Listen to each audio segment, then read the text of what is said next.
just a bloke in a bar. What is up, ladies and gentlemen? Welcome to another episode of Pack Her Up, boys. And it's that time.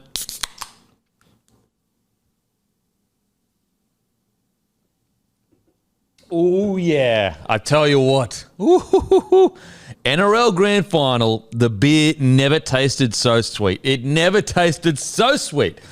As always, guys, if you're cruising or you're about to finish work, it's Grand Final week. So basically, head into your local Celebrations or Bottle-O. We're on special in every Celebrations and Bottle-O in New South Wales and Queensland. Grab a case of the beer of rugby league. It is the beer of rugby league. You guys know this. Hours and hours of content every single week throughout the whole season talking about rugby league. Tell me another beer that does that. I don't think there is. So get in your local, grab a case of Bloke beer. Also, don't forget, 2023 DMP podcast shirts are live now. They are live now on bloke.shop. Make sure to head there quickly because 6XL, 5XL, 4XL, 3XL running very low as well. So all three of those are sold out with the 3XL getting quite close. Guys, happens once a year. So head to bloke.shop to grab your Hello Sport / Bloke 2023 World Podcast Championships. They absolutely flew last night. I mean, crazy numbers. So head to the site, grab the shirt before they sell out because we only do one shirt per year and we usually never repeat a shirt. So if you love this shirt, or let's say you've listened to the podcast all year long and you want a way to support the Hello Sport / Bloke podcast, the best way to do it is to grab the DMP shirt. Don't ask you much. Once a year, we print a beautiful shirt for you. And there we go. So head to bloke.shop. There is so much to talk about. I could sit here pondering about all different kinds of topics, but there is so much going on in rugby league. I just want to get straight into it, Before we do, though, Jai Opetaia versus Jordan Thompson this Sunday. They should ring walk around 7 a.m. The card starts 4 a.m. local Australian time. Jai Opetaia, one of Australia's best boxers, one of the most historical wins he had to win the World Championship. Last fight that he had, he's almost been dying for a fight and been unable to get one because no one wants to fight him. So he is fighting this Sunday. It is an absolutely massive fight against Jordan Thompson, and he is representing the nation, guys. Representing the nation. Should do the ring walk around 7. I'm pretty sure you can watch it on KO or Fox. So tune in on Sunday morning. Then you got the grand final later at night. Doesn't get much better than that. But I got Matty here. How you going, brother? Oh, it's the best weekend. Mm-hmm. It's the best. It's a long weekend, which is also good. So make sure you grab a case of Bloke for a long weekend because it's going to be a crack. I think Sunday is meant to be like 35 degrees in Sydney. Oh, well. I don't know what the weather's like in Brisbane, but you know the atmosphere's going to be good out there. You got the AFL Grand Final, you got the NRL Grand Final, both teams representing Brisbane.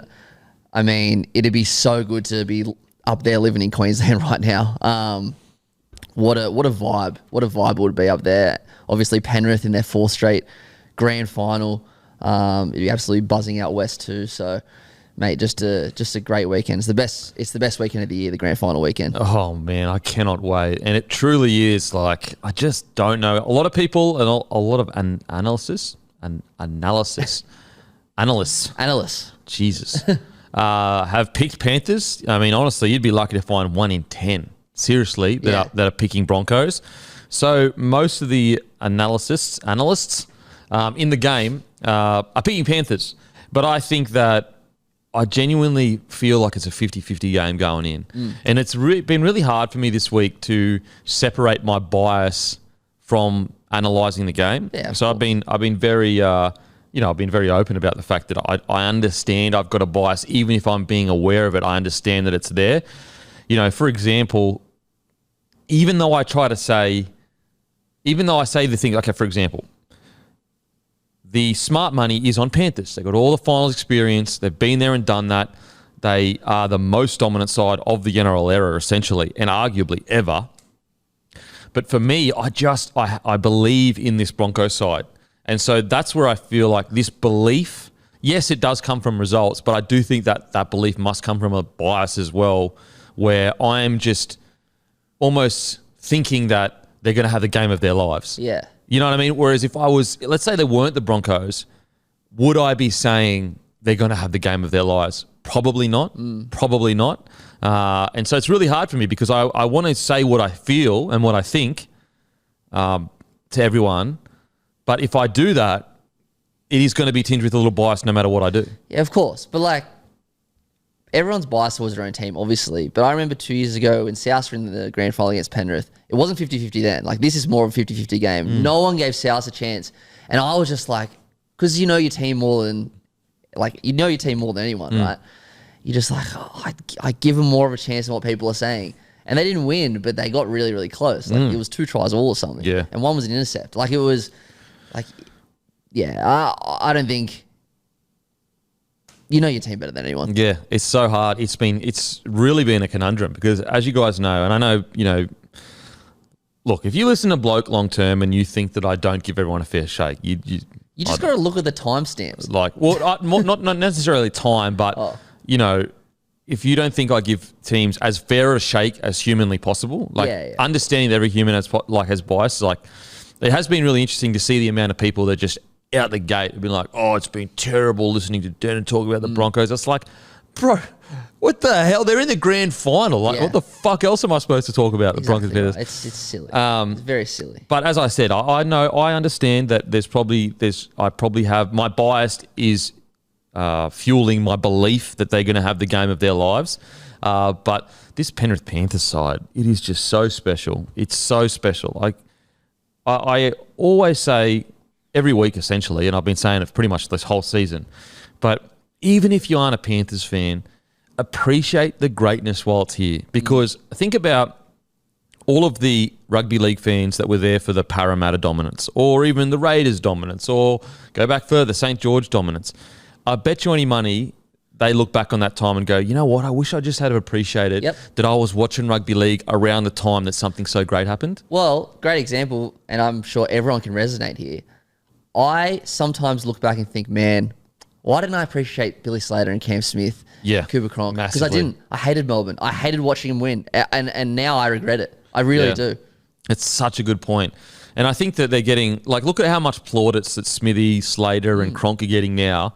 But when they were playing, they didn't get, like, I mean, they did, but by the wider audience, they didn't get anywhere close to those kind of plaudits.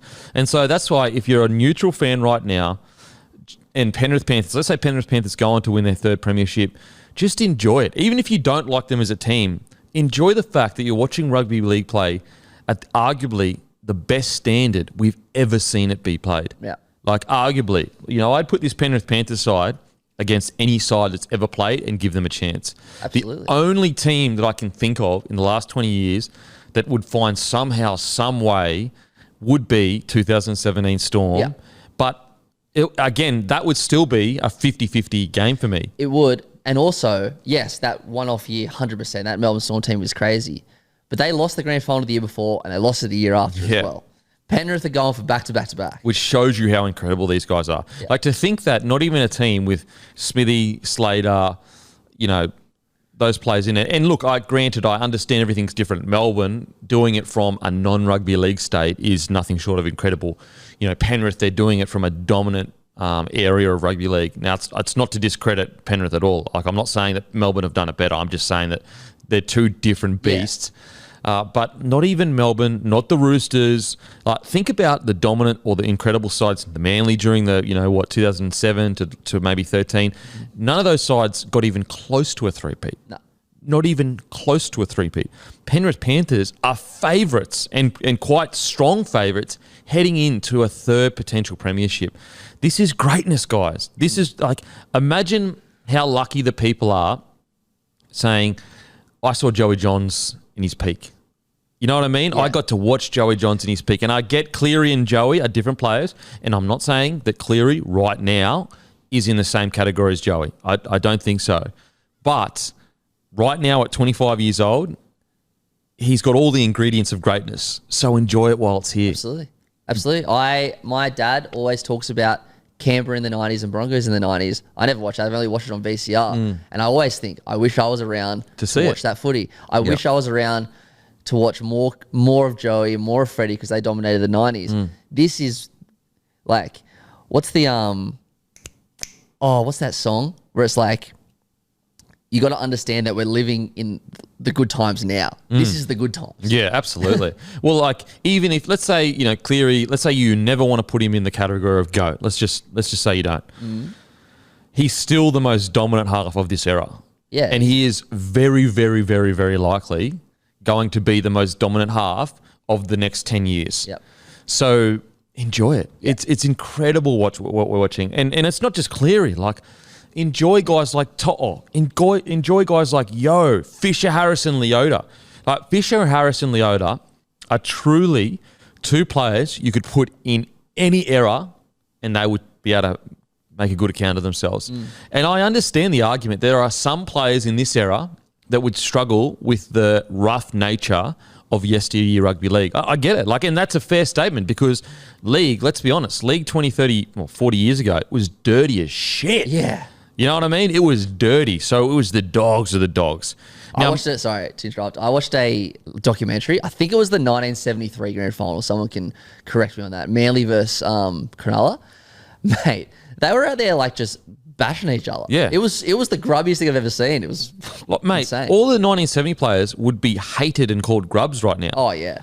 If they played today, they'd be called grubs and hated, yet we look back on the 70s and go, yeah, that when rugby was real. That's footy. That's footy. That's what footy's all about. And look, everyone's a product of their times.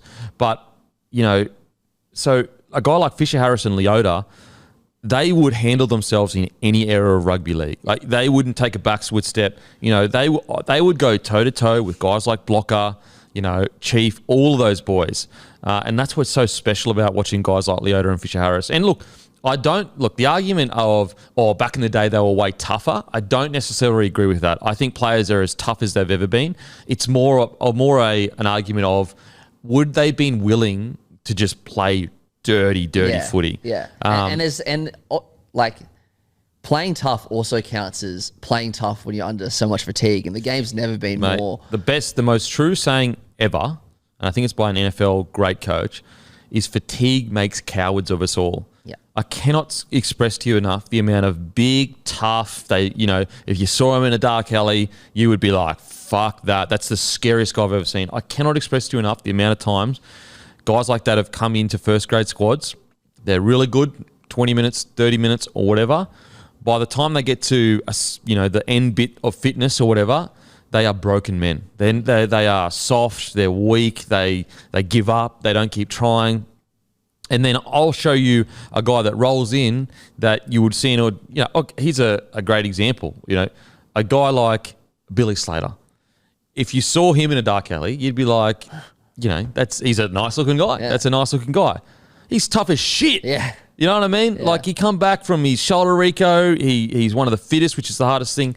And so toughness can come in many different shapes and sizes.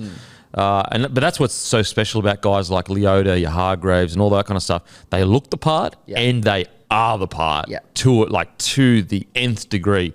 And so I cannot wait to see them come into there. And look, if they win their third grand final as a front row pairing, you've got to put them up there with the best front row pairings to ever play the game. Absolutely. You just have to. Yeah. And look, individually, are they individually as good as, I don't know, Glenn Lazarus? Maybe, maybe not. But as a pairing of doing your job, they're as good as any front row pair ever. For sure. And no Origin's going to cost them. But we're going to look back, especially if they win this third one. And to be fair, they could win. Mate, they might win another 2 or 3. Yeah. So if they end up with 3 or 4 or 5, or even if it's still 2 grand finals, but let's say 3 to 4, you got to look at this like Webke, Sivanasiva. You have to. And as I said, even if you were to say Webke, Sivanasiva individually maybe got more can do more or whatever, as a pair, like, even those guys didn't win 3 comps in a row. And there's no one going to sit here and say that Bronco side wasn't stacked. Oh, yeah. You know what I mean? So they had the team to do it. They weren't in a poor team. And so I do believe you have to be, if they do, not even if they do win this, you already need to begin to speak about Leota and Fisher Harris as the best pairing, one of the best pairing. I'm not saying they are the best. I would still go Webke, Petro, probably some other people that I've forgotten. But if your argument was they're as good or better than them, I would say that's a reasonable take to have. Now, people will, jump up and down and say, well, what about Origin? Like, fair enough. I'm just talking about club. Yeah. We don't know how Fisher Harris and Leota would go at Origin. Yeah. I think we can all be pretty confident they'd go pretty well. They'd kill it. They'd go well, but we don't know. We don't know. And the Origin arena is a different arena. Yeah, and when I said that, I didn't mean, blah, blah, blah. I meant, like, it's just going to cost them because people, for some reason, add the Origin into it. For sure. And look, rightly or wrongly, Origin always gets brought in, and it's really unfair to the Kiwi players or whatever because they just don't get that same shine that they deserve because of the Origin arena. But look, at the end of the day, we are an Australian league. Yeah. And Origin is, the pinnacle of footy. So, Fisher Harris and Leota, can't wait to see how they go. And that's, when you guys brought up on Monday how young they still are, like 27 and 28 still. It's insane. Ridiculous. Fisher Harris did something really interesting earlier this week. He said, Haas has been on a pedestal ever since he came into grade, basically giving Payne Haas raps. It wasn't like a trying to take him down or anything like that. But I thought the use of the word on a pedestal was really interesting because if you're Fisher Harris and Leota and you're watching the raps Haas gets, you'd be like, yeah, rightly so. Like what he does on the field, those two probably don't do individually. But you'd be sitting there going, he gets all the headlines, he gets all the raps. We got the premierships. Yeah. We got the premierships. Yeah. So as competitors, you can understand if there is a little bit of a chip on their shoulder of, and it wouldn't be against Payne Haas. No. It would just be against the general consensus that everyone always brings up Payne or Fanua Blake or Tarpaner or, they always get brought up, and Fisher Harris and Leota don't as much. You can understand why there's a chip on the shoulder. Absolutely. You can understand why heading into last year, everyone was talking about Bolo and RCG. Yep. And Fisher Harris and Leota would be sitting there going, are you serious? We won, That's such a good point. I forgot about last year. Last year, everyone was talking about Junior Bolo and Campbell Gillard. Yeah, and they're sitting there going, mate, we're in our third grand final. Yeah. Like, what? What's going on here? So you can totally get why they're sitting there going, what the hell? Let's remind everyone that we're the motherfuckers in the room. We are the big dogs of the NRL. And, you can argue it till the cows come home. You can be the biggest Panthers hater in the country. What you cannot argue is Fisher Harris and Leota are the big dogs of the NRL. Yeah. And until someone goes and takes that mantle from them, they will continue to be the big dogs. Yeah. You can look at individual, Adam Fanua Blake and Payne Haas. Yes, they won the Dally M, and yes, individually, you could argue that they are the best props. But at the end of the day, there's only one medal that matters, and it's the premiership medal. Right. Payne Haas actually said heading into this week, when they were talking about, you may win the Dally M, blah, blah, blah. Payne Haas basically said it would be incredible. I would love that, but I would give a Dally M away to win a premiership. I'm sure. And I'm pretty sure Haas has won 4 Dally M props of the year, which I think is It's a record already. It's a record, yeah. I'm pretty sure he'd give all of them away for a premiership. Exactly. And guess what Leota and Fisher Harris have? 2 of them. There you go. 2 of them already. They are the big dogs. Yeah. They've had a bullseye on their back for years now, and they continually step up. And I cannot wait to see this battle, Flegler, Haas. And look, there was a lot of chat before last year's grand final. I do find it interesting. There hasn't been that much chat this year. But at the end of the day, if you dislike Penrith, if you don't like them or you don't like the chat or, the swagger or whatever you want to call it, do something about it. Do something about it. You know what I mean? Like that's the only way that can change is if you go out and beat them. Exactly right. And so what I love about this grand final as well, and like more so the build up between the 4 packs, like Penrith have just been up here. Teams have come up and down, up and down, up and down. But no one's really, we haven't really spoken about forward packs colliding like we have this week of Penrith versus Brisbane. And the 2 games earlier were really early in the year. So it even sets it up for next year, like a true, whoever wins on the weekend, like a true, we're going to be looking forward to this game next year as well because it's the 2 best 4 packs in the comp colliding. It's fascinating how Brisbane have just come up like this. Well, it's what I said in the podcast on Monday. I hope this births a modern rivalry. I think it will. I hope these are 2 really young squads. You look at them on paper, look at the resources both clubs have, you look at the junior pool both clubs have. It is the perfect recipe for a modern rivalry. Something happens in the grand final that makes them dislike each other. Look how much Penrith hate Melbourne all the way back from losing to them in that grand final. Yeah. There's no real reason for Storm and Penrith to have a rivalry. I'd say they've got a rivalry now. Oh, absolutely. Every time they play, it means something. Yeah, look at the prelim. Yeah, it's great. It means something. It means something. So I would love to see that be birthed because if Penrith and Broncos can have a rivalry for the next 5 to 10 years, that is so good for rugby league. I cannot express it enough. I think it will, and I think, mate, there's every chance we could be sitting in these same seats next year and the grand finals Penrith Broncos again. Whereas last year and the year before, no disrespect to Rabbitohs or to Para, but the next year, like we're going to go into the preview next year, and the top two teams everyone's going to say are Broncos and Penrith. No doubt in my mind. Last year, Para lost heaps of players, and everyone's like, oh, I don't know if they'll go down. Year before, South lost Reynolds, so everyone's like, oh, they're probably going to go down. Like this is a genuine 1 versus 2, and it looks like it's going to be two heavyweights for years to come, and I hope it is a big rivalry. Now, I think one key area that's not getting spoken about enough, that I do think Penrith definitely have the upper hand, it's their back three, man. That back three, we've been speaking all day about the forward packs. And I do think there's a chance the forward packs can cancel each other out. Look, as I've said on the podcast, I personally believe that the Broncos forward packs at their best can better the Panthers forward pack. Not by a lot, by a tiny amount, by a small percentage. But will they play their absolute best in a grand final? The chances are probably not. So I do think the forward packs will either cancel themselves out, well, most likely anyway. But it's like, how do you cancel out that back three coming out of trouble? Because that is a true difference. Now, does that back three have the same, strike as a Walsh and a Cobbo? Probably not. But when you have that back three being able to be meter eaters and do the 1%ers, that's high percentage rugby league. So you're more likely to win a game by playing high percentage things. Well, it's been working for 4 years now. For 4 years. So that's the one thing that I'm like, let's say, because the Penrith Panthers game plan is so heavily, get our outside backs to take all the runs, rest our forwards, line speed in defence. Now, the problem for the Broncos is if they keep getting quick play the balls from the back three, Panthers, that can gas our forwards, and the dynamite way they run, or the dynamic way that our forwards run, if they're constantly on the back foot, they might gas, and that's where the Panthers forward pack can go, they're gas, now it's time to dominate them. And that's my one concern, where it could be the tipping point in the Panthers' favour, because their outside backs actually fatigue our front rowers. And so when our front rowers get the ball, they don't have the same explosiveness as they usually do. If you're Broncos, and specifically Adam Reynolds, what would you do to alleviate? Like, are you always kicking to Taruva to keep away from Toto? Are you kicking to Toto so it doesn't take the first tackle every time? Like, what are you doing? I'm kicking early. Kicking early because kicking early is a mixture of two things. It makes, if you're kicking early and you're obviously communicating it to your team, it makes sure all your forwards are on board, and there's a purpose to your defence. Basically, what you're saying is we're willing to give up an attacking play to attack with our defence. So you're sending a message to your whole forward pack going, this isn't just a normal kick chase at the end of a set that you go down and do your job.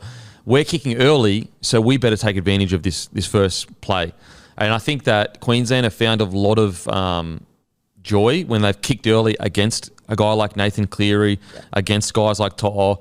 And that's almost the way you could gas Penrith's backs out, because if you decrease the time they get to rest, because with rugby league these days, it's all about like, okay, we can create programs where they basically sprint or they go hard for 4 or 5 minutes. If you give a professional rugby league player 80 seconds to rest or 90 seconds to rest, he can basically be back at full charge. It's like a recharge his battery. And so I wonder with the Broncos, you go, okay, can we reduce that 90 seconds down to 60 seconds rest by kicking early? And if we're in the grind and we're making their outside backs take a hit up every 60 seconds or whatever, I'm just throwing random numbers out there, will that gas the backs? Therefore, they're not as potent coming out of their own end, and that gives us the advantage. Whereas if we kick on the fist every single tackle, we're giving the outside backs more time to rest, therefore they'll be as explosive. I'm so excited to see if they do that or what they do, because in my opinion, and feel free to say Cleary, but I think Adam Reynolds is the best long kicker in the game. And it's going to be really interesting to see, because if they do execute a plan like that, like he's going to have to be absolutely pinpoint, which I totally back him to be. So I'm really keen to see the role Reynolds plays when it comes to long kicks. Yeah, I think as well, Broncos have to be really, really smart about quick kick pressure, but they have to put it on. They can't just go, oh, well, seven's a protected species now, so we're not going to bother putting kick pressure on because you can't tackle them. I think Broncos have to be, and they were really good at this against the Warriors, they have to put kick pressure on Cleary and they have to be smart about it. So they don't give any penalties away, but they need to they can't afford Cleary to feel comfortable every time he kicks a ball because he'll just kick you to death. Yeah. And it's the same with the Panthers. They need to make sure that Reynolds is constantly uncomfortable kicking the ball. Yeah, for sure. You got the two best kickers in the NRL going at it. And there was all these articles. It's like a repeat of 2021. All these articles coming out this week about like blockers and all that. So it's going to be interesting. It's going to be interesting to see how the refs handle it, how much kick pressure is put on. Very excited. Isn't it funny how Penrith have just taken Melbourne Storm's mantle as heading into a grand final, they just get ripped to shreds by the media? I know. Like there were, statistics out there, like with the refs' percentage win with Panthers, and then, all of these like ways to say, basically chop down tall poppy syndrome pretty much. Yeah, exactly. It's so funny that Panthers are the new team to attack and, look at all these ways that they cheat the system. It's like, bro, every team is cutting corners. Yeah. It's just about who does it the best. Yeah, exactly right. Yeah. But I cannot wait for this clash. It is going to be unbelievable. I know we spoke about the back three, but the NRL put out a graphic, I think this morning or yesterday, just comparing the back five. Fuck, it is neck and neck. Yeah. Like if you put them head to head, it's almost impossible to split them. It's just such an evenly matched game. Yeah, when you put them side by side, I guess the only difference I would say is the Penrith Panthers outside backs have substantially less errors in them. Yes. And we know that they play much more consistent footy. Yeah. And so that's the concern with the Broncos heading in is like, are they going to be consistent? Because we've seen Herbie make some bad reads. We've seen Katoni Staggs make bad reads. Selwyn Cobbo's errors. Reece Walsh let errors.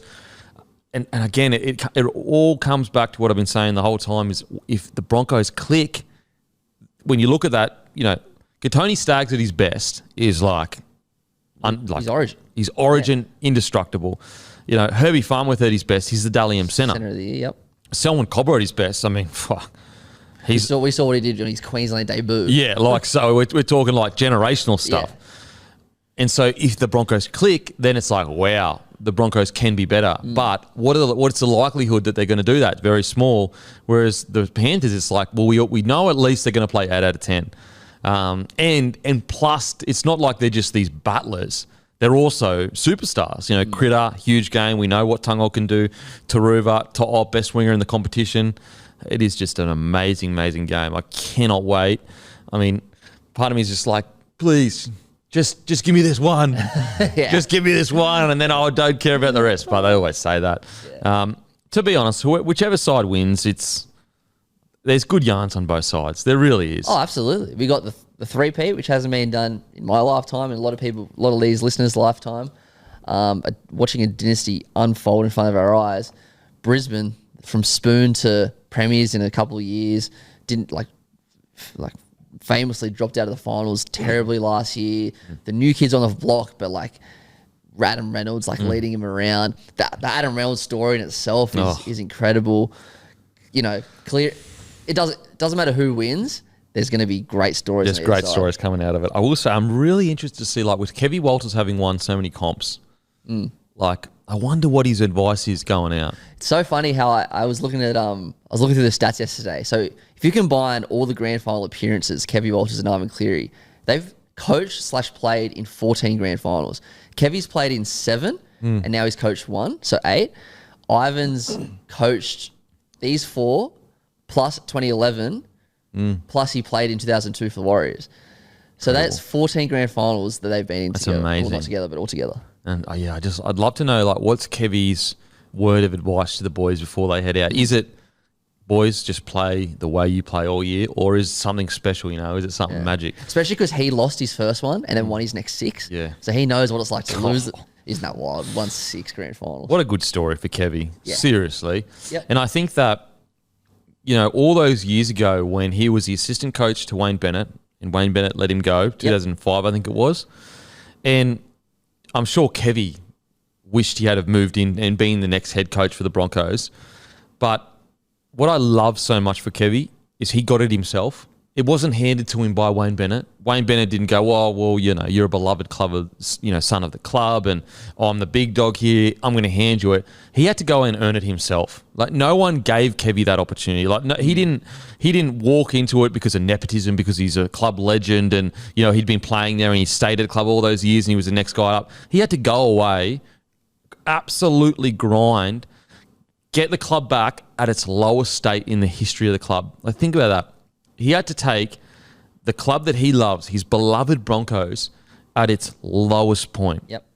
And now he has turned it back into a grand final size. It's one of the great stories. It is. Regardless of the result, it already is. But geez, if he can get that win, especially with his boy playing as well. Oh, mate. Oh. And like, you think about it, again, if he had have inherited that side from Bennett, the yarn would have constantly been, oh yeah, but Wayne Bennett set all this up. Yeah. This is all Wayne Bennett. He just took over. Anyone could coach that side. Yeah. What is so incredible about the Kevy Walters situation is there's not a single person, any reasonable person, that's going to sit there and go, anyone could coach that side. Guess what? Because we've seen another coach that side, and they won the wooden spoon. So he has come in after the darkest days in the club history and turned him into a potential powerhouse, but at the very least into a grand final. Like, that is...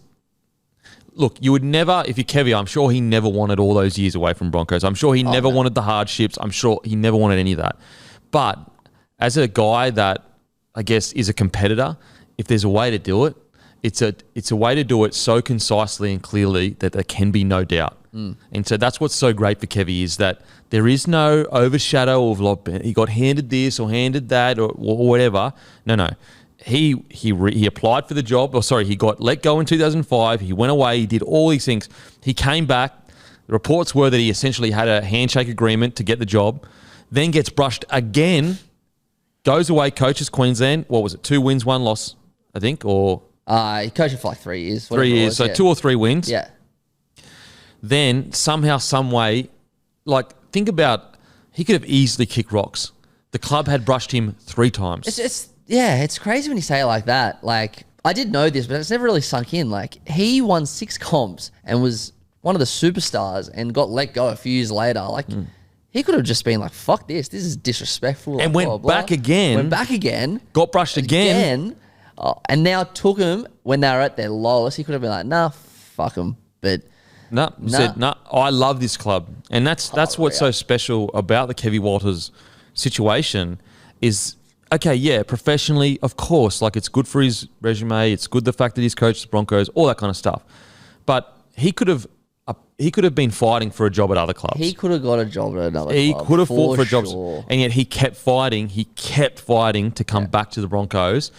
And if he wins this grand final, talk about fulfilling your destiny. Jeez. Talk about fulfilling your destiny.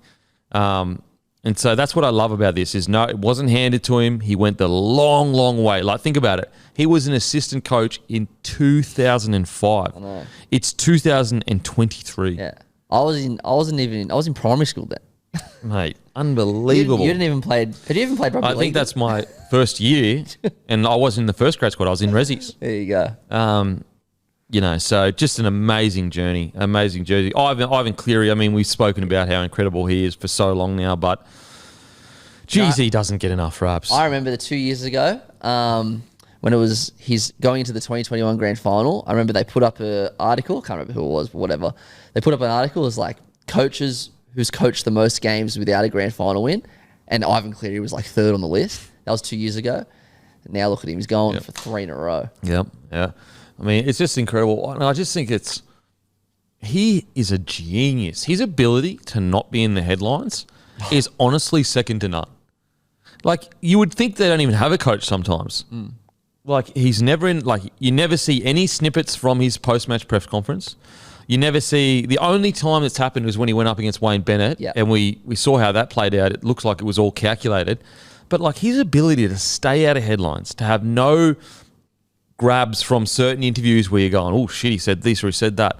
It is nothing short of incredible. Yeah. Like, he is truly, like, he's the coach of arguably the most dominant side in the history of rugby league, And look, I understand 40, 50 years ago there were dominant sides, but the reason why I think you could say arguably is because it's much harder these days than it was back then. Not to say it wasn't hard back then, but with how professional the game's got, all the other things, that salary cap, all that kind of stuff. Well, Peter Sterling even came out and admitted, well, not admitted, that's a bad word, but he said, he's like, yeah, it will be a bigger achievement than our 3 in a row because of the salary cap, all the things you Well, it's just more people play the game, more money's in it, so it's going to be harder. Now, that doesn't mean that those players back then with these resources couldn't be great today. That doesn't mean that at all. No, But it's just saying, like, that was the conditions then. The conditions now, you could argue, are harder. So I'm not saying that it's definitely the most dominant side in history. What I'm saying is you could arguably say it is due to all those reasons. And yet we don't even talk about Ivan Cleary that much as like this great coach. It just gets flown on the radar. Now, I do think that it's becoming more apparent and it's almost becoming too big of a story not to talk about. But the crazy thing about Ivan Cleary is, like, it doesn't look like it's stopping now. Like, it doesn't look like he's got a roster that's aging, or what doesn't get spoken about enough as well is, like, he came back into that roster he didn't have a superstar roster. Yeah. Like, that Penrith Panthers side wasn't a superstar Penrith. Like, people forget. And he's taken it to where it is today. He's taken it to it, made them superstars, and then every year, at least 2 of those superstars get taken from him. I know. It was Burton, Catewell, Api Coruscant, Viliama Kikau. Next year he's losing Critter. Like, Well, you go one step further. His assistant coach won Dally M Coach of the Year. He lost the Dally M Coach of the Year in his coaching staff, and his team arguably looks better than it was last year. yeah. If that doesn't tell you how good of a coach he is, I don't know what will. Yeah. And obviously he lost his other assistant coaches, but his right-hand man, it's like, put it this way, it's almost like, to a degree, I know it's not as like, but it's almost like losing a Dally M player of the year and then the next year going on and being bigger and better than ever. I'll tell you, I'll go even a step further. His current assistant, so obviously he lost both, his current assistant that he got this year, Benny Gardner, he just got named to be the coach of Samoa. There you go. So, yeah, cannot wait. Now, Telstra Footy Country Tour. Telstra, in collaboration with the NRL, are hosting the NRL Telstra Footy Country Tour, which is almost complete. Former and current NRL legends have been visiting remote and regional communities with coaching clinics, club gala days, and prize photo ops with trophies. The tour has been going through Queensland, Victoria, and New South Wales during the final series, finishing at 2023 Grand Final at Accor Stadium. Thank you, massive thank you to Telstra for partnering with the show, and massive thank you to Telstra for all their support over all these years. And I'll be honest, I'm a Telstra man. I've always been a Telstra man. So I found out it was 23 years they've been with the NRL. Far out. Like, I know they're big business, and I get it, but you got to appreciate it as a footy fan. Oh. You got to appreciate that. Look what rugby league has been through in the last 23 years. I think it was around roughly 23, and they've just stuck through them and been the major sponsor. Yeah. Well, put it this way: how many other major sports would kill to have a 23-year sponsor? Of course. That's continuing to put money into the game. So massive thank you. All right, let's get into it. Kalyn Ponga wins the Dally M. Man, I'm so torn, man. I'm so torn.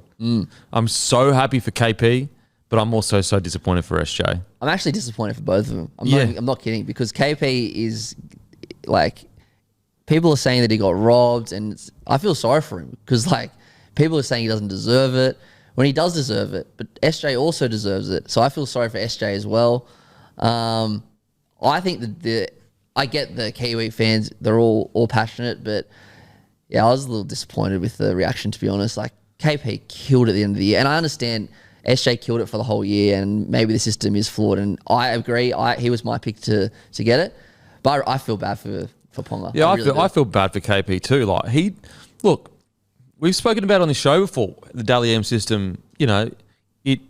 It's I don't know what you would change with the system. Like, maybe you come up with equations where it can, like, average out, your points across a season, and maybe that's a better way. So, like, you go, okay, well, you played this amount of games and you got this many points in this many games, and whatever the equation is. So maybe that's something you need to look at. And I do think the Dally M system, I don't know what's a better system, and I'm sure the NRL are looking at it every year, because it's like the Darren Lockyer situation. Never won a Dally M, which is, like, crazy. Yeah. It's crazy. Neither did Inglis. Neither did so like, but at the same time, people that are trying to discredit KP, if you're discrediting KP, then you've got to discredit every Dally M winner because they won it the same way. It's like, okay, so what? Tom Trbojevic shouldn't have won his because he missed a bit of the year. And look, that's coming from a guy that SJ is my player of the year. Yeah. But the system is a system. Like KP didn't come up with the system. Like he didn't. And so I do feel really sorry for KP. I really do. And I do think they could probably tinker with the equation so that it is more representative of the whole season and you can't just go on these crazy runs. I think they should just get 100 judges and they all vote at the end of the year. That's seriously what I think they should do. I think they do that in the NBA or something like that. Like, seriously. That's what I think. But at the same time, again, you can't sit there and say the whole system's broken and blah, blah, blah because KP won it. Yeah. Well, then you've got to say, well, then all the other winners aren't real either. Well, if SJ won, nobody would be saying the system's broken. Exactly. And he lost by a point. So it's like, look, I don't think it's broken. It's just the system. It's the best system they got right now. Yeah. And so, I feel, as I said, I feel sorry for both men. I really, really do. But for Kalyn Ponga, I feel sorry for him for the backlash, but at the same time, I'm so happy for him. What an incredible journey. We have to remember, RCG, Roger Tuivasa-Sheck was only a couple of years ago that just pipped KP. Yeah. Then you go back to KP's debut year. If without a hamstring injury, he wins it that year as well. It's an incredible journey, Kalyn Ponga. It's amazing. And it's just amazing that at the start of the year, we were like, is he going to play for the rest of this year? Is he going to... There was retirement things floating around. He went overseas, fixed his concussion, or didn't fix it, like helped his concussion, came back. And then he changed to fullback halfway through the year. It is an incredible story what he's done this year. Incredible story. And he said something that was really, I guess, not eye-opening, but a real good insight. He goes, one of the lines he said was, basically, and I'm paraphrasing here, I was sick of letting people down. And I thought, geez, that's an interesting insight for a guy that, if there was one concern about could KP reach his potential, for people that know him, or not even know him, but outside looking in, is like, is he a bit too casual? Does he care enough? Like, is he just there, enjoys his footy, and then he kind of goes home? And for him to say, I'm sick, I was sick of letting people down, or paraphrasing, it just shows you how much, he's grown up. Not to say that he was bad before. I mean, he did grow up. He grew up in front of our eyes. Yeah. But it shows you how much he cares. And I think that knock can no longer be... You can no longer say he's a bit aloof and he doesn't care. I think this year really proved how much KP does care for not only, his teammates, but also for the club. The fact that he was... And look, I get it. He's got a big contract or whatever. But... Look, Kalyn Ponga will always be financially okay. If he retired tomorrow and wanted to get into media, it'd be in a heartbeat like that. Yeah. The endorsements, the things he could do, podcasting, whatever he wanted, KP could do and he could earn a lot of money. Brand Kalyn Ponga is Kalyn Ponga, he could arguably earn more money than... Yeah. So I understand the argument he's got his big contract, but at the end of the day, it's a pretty brave decision when you're having head knocks all the time and you're faced with the question of, if you keep playing like this... The last 40 years of your life are going to be absolute hell, or the last 30 years of your life. So not only is he forced with that tough conversation, he has to ask himself, okay, look, and he has to be honest with himself. I can earn good money for the rest of my life. I can have a nice, comfortable living. Maybe I won't be as big or whatever, but a good, comfortable living for the rest of my life. Or I can keep this footy dream alive, risk even more damage, but fulfill my potential. And he took that route. It's an incredible story. And it is just sad that it's so marred in controversy when it shouldn't be. It is sad.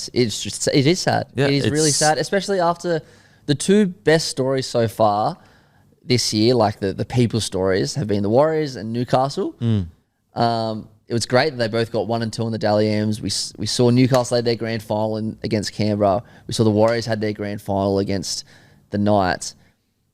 We saw even the two Knights fullbacks getting the Dally M's in both the NRLW and the NRL. It's great to see. It should be one of the best stories, both sides.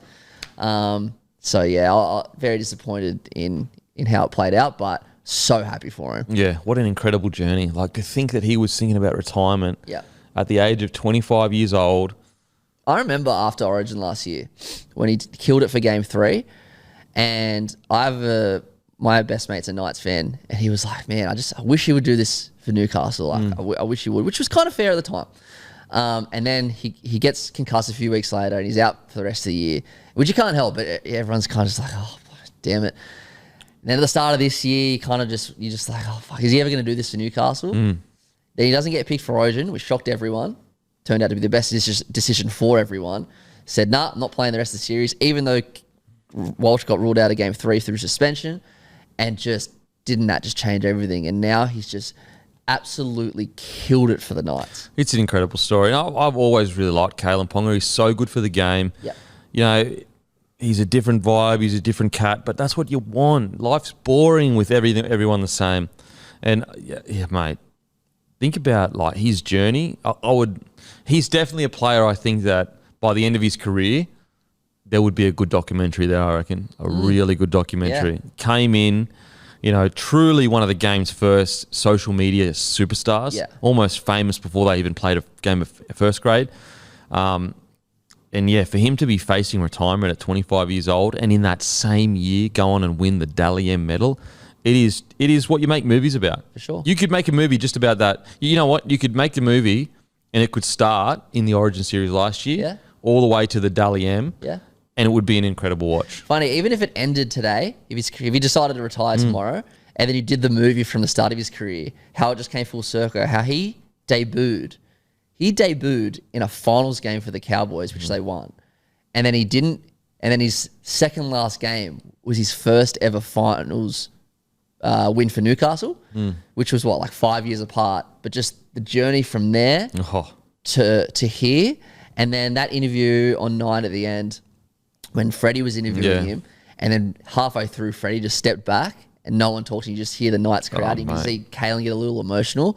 That'd be a great ending to a movie. Mate, incredible. And, you know, how often have we seen the young superstar just explode and just fire onto the scene, a star just absolutely shooting through the night, and then all these things go wrong and they never reach their potential. Like we see it all the time. And yet Kalyn somehow, some way managed to, where the career looked a bit like, like a bit wobbly and then very wobbly. And then frickin' mate, you need to retire. Yeah. It is, mate, phenomenal. I'm so happy for KP. And, you know, people that are, I get people, they wanted to see Shaun Johnson win that. And I love that fairy tale too. I freaking love that fairy tale too. And I understand people are disappointed. But Kalyn Ponga didn't create the system, guys. Yeah. Like, that's the system. It's what we've been dealing with for so many years. If you want to discredit that, you've got to discredit every Dally M medal under that system, which is you can't do that, can you? You can't do that. No. You know, and as I said, should it give us pause? I mean, look, if Darren Lockyer never won one, that should give us pause. If Greg Inglis never won one, that should give us pause. But maybe it is an opportunity to just have a look at it, to tweak it a little bit, that shows like, you know, that can, I guess, across the whole season, and also somehow, some way, and I don't know what the answer is, I'm sure the NRL thought of it, somehow, some way balance out like a good team with a bunch of good players.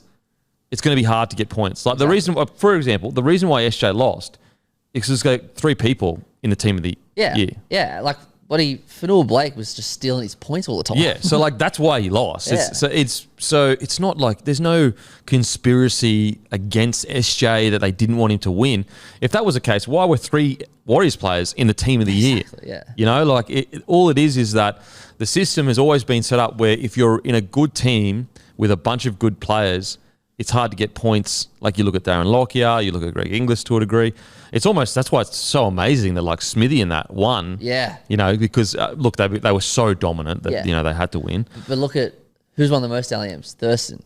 And like, obviously they weren't a one-man team, but he was the guy. He was the guy. Same with like Joey. Same with Joey. He won 3. You know, and like I understand Badiris, you know, but yeah, and Badiris won 1 too. Yeah, and so but like they were the key guys, and even the Storm to a degree. I know they had some pretty incredible rosters, but they were heavily focused around 3 players. That's why they were called the Big 3. But you'd think Cam Smith would have had 6 LEMs, but he didn't. He didn't. 2, I think. Yes, 2 or 3. Which just shows you. So look, as I said, if you think the system's broken and KP doesn't deserve it, then you've got to say everyone doesn't deserve it, because it's like, that's the system. He won it. And look, a lot of people are just counting SJ out altogether and saying, oh, well, that was his chance to win it. I disagree.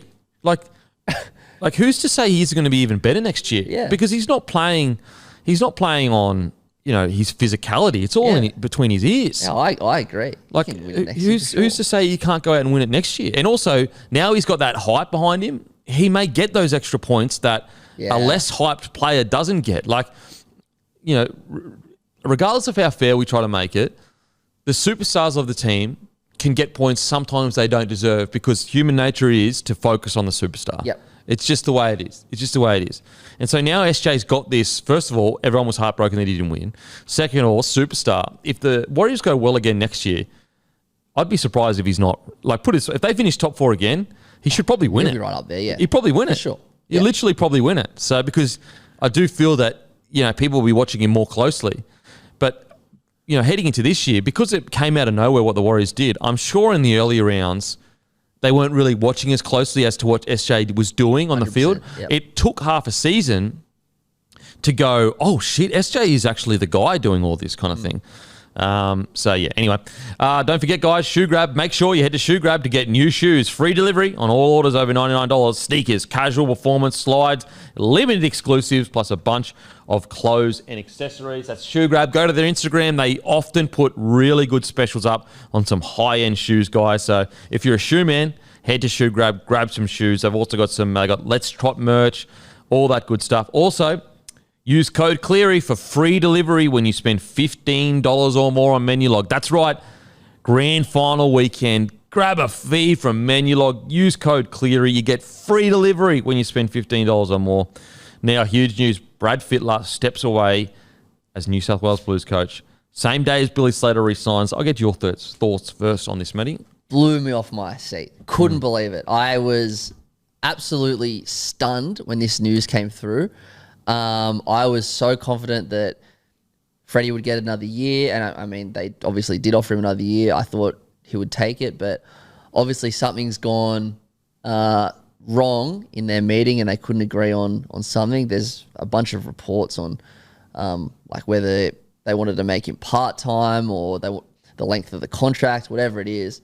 For me, if they offered him 1 year deal, I think that's fair because he's lost the last 2. But if the reports are true that they offered him a part-time, like to do your full-time job and do it part-time, I think I'd be pretty offended as well. But who knows what the reports are? Who knows what the truth is? I've just seen the reports. But either way, completely shocked. We're going to have a new Origin coach next year. I was convinced that Freddy was going to be the guy. Look, regardless of what did or didn't happen, what we do know is a guy that was keen on getting the job has quit. Yep. So a week ago or 2 weeks ago, or let's just say a week ago, he was presenting to the board saying, I want this role. Yep. Now he no longer wants the role. That's the facts. That's not good. No. That is not good. How, like, what I'm not understanding is what has been happening for the last 6 months for them to not be prepared for whatever disagreement has popped up in the last week. Like, what has popped up in the last week that they couldn't have been speaking about for the last 3 to 4 months? Like, what I'm not understanding is that they should have had a pretty clear indication of where both parties stood months ago. Yeah. So why has it taken till now for this just to pop up? Now, unless someone's just completely changed their mind, to me personally, it just lacks. It seems like it lacks preparation. Like you're not Queensland, where we'll put it this way: Queensland, back-to-back winners, got a young coach. They've been negotiating openly for how long now? Like 8 weeks? Openly, publicly, yeah. Maybe even longer. Yeah. But let's just say 8 weeks. They're the winners. I know. We won. They should just put a contract in front of Slater. He should just sign it. But what I'm saying is that I know. They've been preparing and discussing for 2 months. We'll just say 2 months. Yeah. Maybe it's months, maybe let's say 2 months. They have been in dialogue for 2 whole months trying to get a deal together. Slater is the back-to-back winning coach. So what I'm not getting is that Freddie Fittler has gone in there with a proposal only last week, and it's gotten so bad that the same guy that went in with a proposal has gone, nah, I'm out of there. I'm out of there. Like that to me, we speak a lot about, and look, Freddie, and I'm sure he is the first person to take responsibility for the last few years. I'm sure he is. So he has to take responsibility for that. So does the coaching staff. I get that. But I do think that New South Wales Rugby League need to take some responsibility as well for the way this has all been handled, but also for some of the losses over the last few years. Yeah. Because like this is clearly not being run at its best efficiency. I just don't understand how you could. I just don't understand what could happen in a week. Yeah. Where the guy that wanted the job a week ago now longer says, "No, I'm done. I'm done." Like, surely he should have been aware of whatever the New South Wales Rugby League wanted, like a long time ago. Because, like, surely that they should be, because now they've got less time to find a coach. And who knows what's going to. And also, like, everyone's locked up. Like, what club in their right mind would want their coach who they're paying a lot of money to just go and coach an Origin? Not in this day and age. I wouldn't imagine this day and age. Origin is a full-time gig these days. Yeah. And look, you can still do other stuff on the side. You can do, on your weekends, you can do your media stuff. But at the end of the day, like what is Billy Slater known for? His thoroughness. He's known for the hours and hours and hours and hours and hours of video he watches. So in the off season, like let's say you have a break and you come into and you start work January, whatever. The Origin coach should be going and looking at preseason training. He should be looking at tape from preseason training. He should be watching all the preseason games. He should be watching every single. You know what I mean? Like that's a full-time job.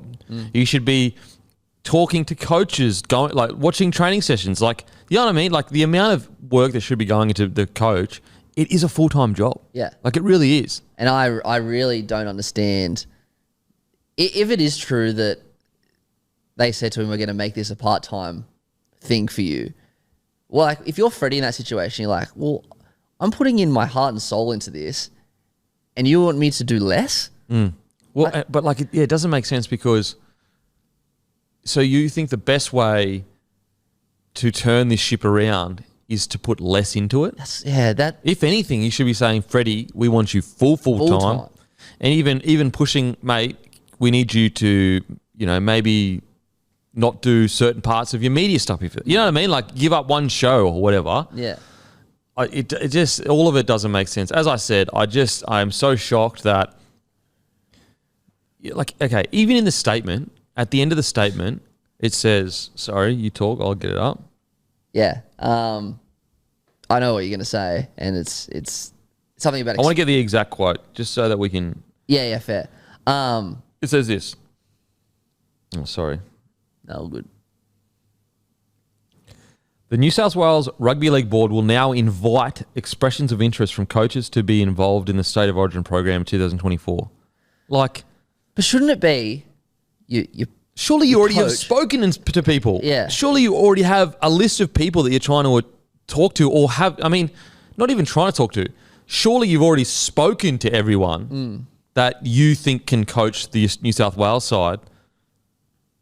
It's bizarre. Yeah. Like, that's bizarre to me. Yeah, me too. Like, who's out there that's going to put their resume in, they're going to be like, oh, we didn't think of you. Yeah. Like, what? Yeah, exactly. And like Freddy, for example, like he'd do coaching camps in January, then he'd do something in March, and then he'd do, like, it's not like you can just pick him in December and then they just coach in May. Like, it takes, yeah. So they're realistically, now that Freddy's gone, how long do you think it's going to take to get a coach? It's not going to happen overnight. Well, it seems like a long time because they're literally saying, please put your resumes in. We'll make a short list. We'll interview everyone, blah, blah, blah. Yeah, and look, maybe the scary thing is that, okay, maybe New South Wales Rugby League is sitting there going, well, hang on a sec, we actually did go out and speak to everyone and no one can do it. Then it's like, well, why are you putting Freddy in such a position where he's walking away from the job? That's crazy to me, when you know that no one else wants to do it, or can wants to do it. Sorry, can do it. That's why this all doesn't make sense to me. It's all a bit strange. Like, unfortunately, for all the good work that was done for 3 years with Freddy, unfortunately, due to some of the decisions Freddy has made, due to some of the decisions New South Wales Rugby League made, but it feels like you took 20 steps forward in that first 3 years or first 4 years, whatever. Yeah. And it feels like you've taken 10 steps back over the last 2 years. And I know that there would be so much more that we don't know that's going on. But as I said at the start, the facts of the matter are this. A guy that went in with a proposal last week has now quit. Yeah. What has possibly come up in a week that he should not have already been aware of? Like, put it this way. Before he went in with his proposal, he should have been completely aware of exactly where New South Wales Rugby League stood. Because, like, why would they be waiting for his proposal to then go back and go, well, this is what we're going to offer you? Yeah. Should they not be like, this is what we are offering the coach of New South Wales Rugby League, regardless of who it is? This is what we're offering. This is our expectation. Now let's hear his proposal. The concern is that what has Freddy found out that has made him so disillusioned that he said, I don't want to do this anymore in a week? He should have known exactly where New South Wales Rugby League, they should have finished the series. They should have done a review within the next month. Let's just say 4 weeks, give them plenty of time, full review. And then after that, a month, then at 6 week point, they should have been really clear as to what they were willing to offer and who they should target. Then they should go out and speak to those people, whilst also being open with Freddy, like, mate, you know, we want you for the gig, but at the same time, we're going to go speak to other people as well.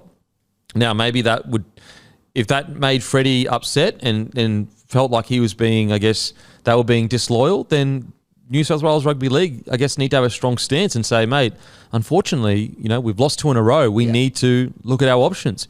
If you feel that that's something that is disrespectful, we appreciate that, but this is the direction that we're heading in. Doesn't mean we're not keen on you.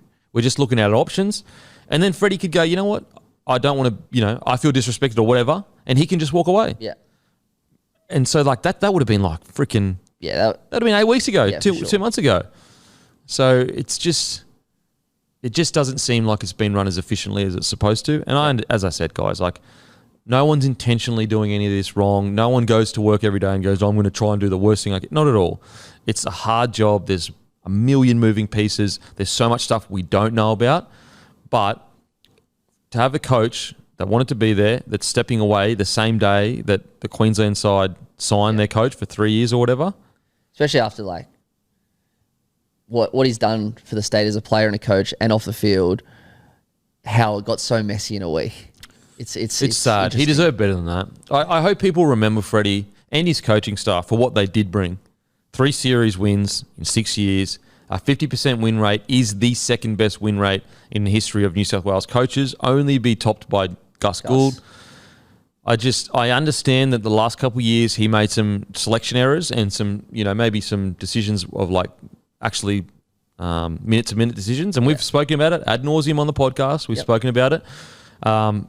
But that doesn't mean that you get to just pretend that Freddie hasn't done an immense job for New South Wales Rugby League. And that doesn't mean that you get to say he didn't have a bunch of success as a New South Wales Rugby League coach. Especially as he came into that job when Queensland had won 11 of the last 12 series, and he had the balls to debut 11 players down in Melbourne. They won that series. They won the next one. Then they lost the unlosable one. Credit to Queensland. That was incredible. That series we've spoken about forever. Yeah, but then they won by a record margin the next year. The next year, exactly. And say what you want to say about the last 2 years. If you think that if you wanted a new coach, that's your opinion. That's fine. But you can't discredit what Freddie's done for this state. Look, I think it's a reasonable thing to go, you know what? He's been there for 6 years. Let's move on. Like, yeah, for sure. I maybe even, you know, if you've got a good replacement, I'd go, yep. Okay, I see that. But yeah, you can't say he's just a bad coach and he hasn't done any good. Like, he has done so much good for New South Wales Rugby League. You know, I cannot. I was really sad yesterday when the New South Wales Blues put up an Instagram post and they had to. It was a thank you Freddy post, but they turned comments off. Yeah, it's like, sad. To get to that state, that I found that sad. That's so unfair, man. Yeah. Look, like, people think it's easy to win Origins. And I get the frustration from New South Wales fans of, we thought this was our time of dominance. Yeah, but like,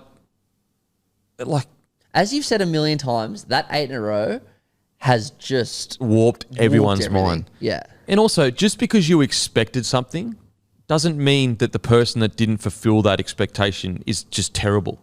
Like, maybe you just had unrealistic expectations. You know, like the series win this year, that was basically a 50-50 series. Yeah. Like there was no crazy favourite, whatever. The series win before, new coach, Billy Slater. I mean, you still were missing some key players. You know what I mean? Like the only one that you can really point to and go, wow, dropped the ball massively was 2020. Correct, yeah. That's the one where if you said that was, but the other ones, it's like, this is Origin. These things happen. And also 2020, you got to remember, like, we're talking about a Wayne Bennett, Mal Meninga that came back into camp. Like, Wayne Bennett, Mal Meninga came back into camp to sort that out. So, yeah, the last 2 years, I think that he's made some errors, some poor decisions and some poor selections and all that kind of stuff. But he has still done some incredible things for New South Wales Rugby League. And, you know, sometimes it's like you don't know what you got till it's gone, guys. You don't know what you got till it's gone. I agree. I'm seriously... Like, I know Freddy, so I'm sad. Like, I'm actually really, really sad. I was actually shocked, though, when I put up a post yesterday just on my own Instagram, and I've only got, like, 5,000 followers. I was just put up a little post about Freddy, and I thought, fuck, should I post this? Are people going to, like, write mean stuff in the comments? Yeah. And it's, like, it's already the most liked post I've ever had. Yeah. Look, there's a large like a large majority of silent people that are reasonable. For sure. They can sit here and agree with us and go, yep, Freddie, last 2 years, probably not the right decisions in certain areas. And look, maybe it is time for a new coach. You know, like everyone, we all can sit here and agree on it, like, you know, for sure. But to say that he didn't do great things in New South Wales as a coach is just insane. And look, I'm not saying you don't know what you got, till it's gone, as in coaching. What I'm saying is that if you take Freddie out of the New South Wales system, who's going to be the guy riding around on bikes? Like, if he continues to do it, who's going to be the guy that gets the New South Wales public and kids back in love with the New South Wales side? That's right. Mate, I remember when I was there, I had a real smell the roses moment where I was like, our co-workers were just like, this is the Origin coach riding around on a motorbike trying to spread the word for New South Wales while raising money for charity. This doesn't happen. People aren't like this. But who have you got? Who have you got? Yeah. Who's gonna do that? Who's going to be so committed that even though they get knocked back for the coaching job, they go back and coach the under 16s and 18s and build up the whole system again? Pathways. Who have you got? You know what I mean? So just, Anyway, I know that this will frustrate some people because they're just like fully anti-Freddie. But like, look at his coaching career at Origin as a whole, not just the last 2 years, as a whole. As a whole, like, again, the stats don't lie. He has the second best win percentage in the history of coaches for New South Wales. Exactly. And as it stands, if I had to put money on the next coach, I wouldn't even know where to begin. I honestly couldn't tell you who I think is going to be the next coach. And the thing is like that coaching staff has all stepped down. Exactly right. So you've got Paul McGregor, he's decided to step down, I'm pretty sure. Joey. Joey, Greg. Maybe Badiris. Brandy confirmed. Yeah. So it's like who have you got? Yeah. You got like Ricky Stewart, but he's a coach of a club. You got Bellamy, coach of a club. Yeah. And the other one that people are throwing up is Ivan Cleary. They're all NRL coaches. Yeah, mate. If you're a club, there's no way. Like imagine this: you're the Panthers, and you win 3 premierships in a row. You go into your 4th year or whatever, going for your 4th premiership. Everything's going really well. Ivan Cleary goes into Origin. Queensland smash him. His confidence goes, and your whole momentum ends. Yeah. Because he went into Origin camp. Like, far out. It's not worth the risk. No, especially when we know that Billy Slater is the Queensland coach and he's going to be 100% all in. He doesn't have a club to worry about. No. I reckon it's a big risk bringing an NRL coach in. Massive, massive risk. It's going to be. I cannot wait to see what the Cairns are. It's quite shocking that they haven't already got. Well, maybe they do, but it seems like they haven't already, got people they're speaking to. Yeah. Anyway, I mean, the good thing is that if you are the new coach, at least heading into this year, if you can block the media out, you can use the yarn of back against the wall. Yeah. Like no one expects us to win, boys, and Freddie's gone, and everyone, 2 in a row, you can use that yarn. Like, even though every time we get to Origin, New South Wales are favourites. I know, it's ridiculous. But yeah, so look, the key takeaway is, was he perfect? No. Did he do massive amounts for the New South Wales Rugby League? Absolutely, he did. Yep. Don't forget, make sure to watch the Grand Final on 9 now. It's going to be a huge day on Sunday. Knights versus Titans in NRLW Grand Final. Then you got the Rabbitohs versus Brisbane Tigers in the State Championship. Then the big one, Panthers v the Broncos in the Grand Final, all on 9 now. Just want to look at the odds for next Origin. It's $1.90 each. It's $1.90 each No way. on Sportsbet. No way. If you think Queensland's good, get on that. Oh, you know what? I'm not even going to say that because the odds just won't change. They just somehow stay favourites. I think it's just because New South Wales is a bigger population.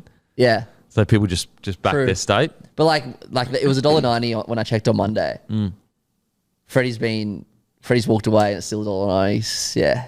I don't know how I'm expecting the odds to change there, but it's just interesting. I find it really interesting. Yeah. And they always know. The bookies always know. They're so good, aren't they? I just they're so freaking good. It's a joke. Yeah. Joke. They're so good with overs, unders. That's the one. I just don't bet on that anymore because I'm like, it's just going to be that exact number. What about the margin for Roosters Melbourne? Yeah.